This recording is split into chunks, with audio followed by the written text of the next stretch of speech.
This is Crypto Basics by Kryptonites. Kryptonites is a team of young crypto enthusiasts who envision bridging the crypto divide so that everyone may be a part of this big change. Crypto Basics is a podcast series with the founder of Kryptonites, Dr.Kanth, who is also a crypto guru, and I am Divya Swami, your host. Hi, Divya. Hi, Dr. Kanth. Yes.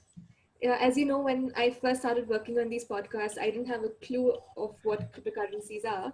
And I was always under this impression that Bitcoins are the only cryptocurrencies out there. I had no idea that there are a lot more. So what I want to ask you today is why is that out of all the cryptocurrencies that only Bitcoins have gained the kind of popularity that it enjoys today? It's like, first of all, it's like an onion, right? You keep peeling. You first see the onion and say, oh, Bitcoin, that's all you know. And then you start peeling them and say, oh, there's something called Ether. And then you say, oh my God, there are 800 cryptocurrencies. Oh my God, these tokens are being used for something other than cryptos. What are these ICOs, initial coin? So that's really how, and by the time you peel through those, you realize that, my good Lord. So Bitcoin is just the beginning. So as of now, there are thousands of cryptocurrencies and tokens out there. But your question is, how come Bitcoin is still the most popular one? I think there is this whole network effect, right?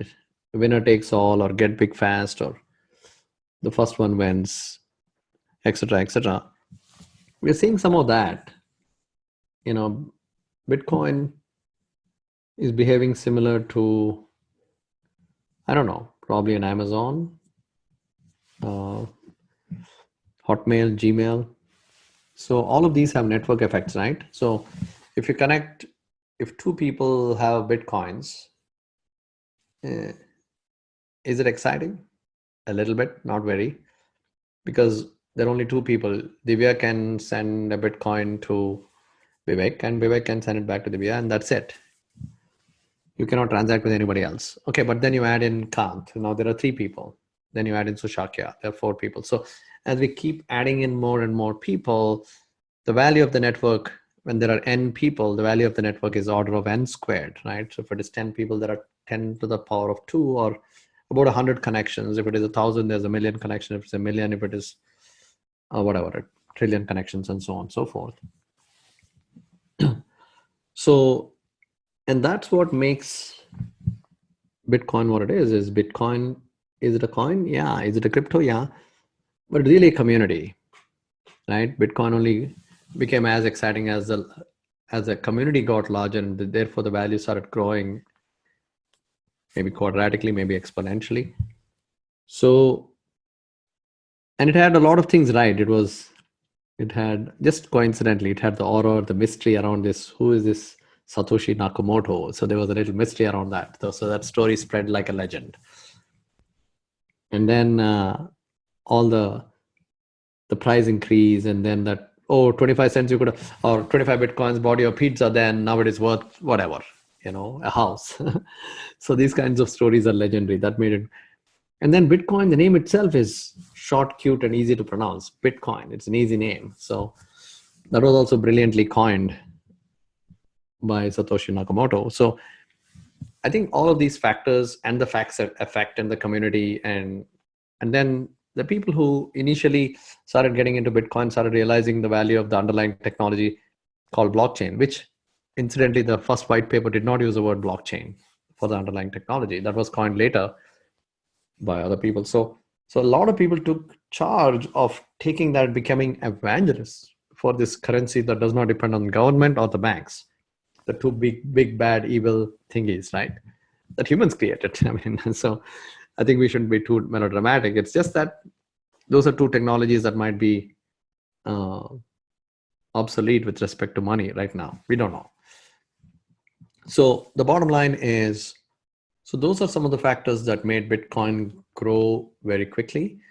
And then being the first and the biggest, and even now, I think out of the total 600 billion total market cap, I think a couple of 100 billion is Bitcoin. So it's a huge percentage of the total market cap of crypto.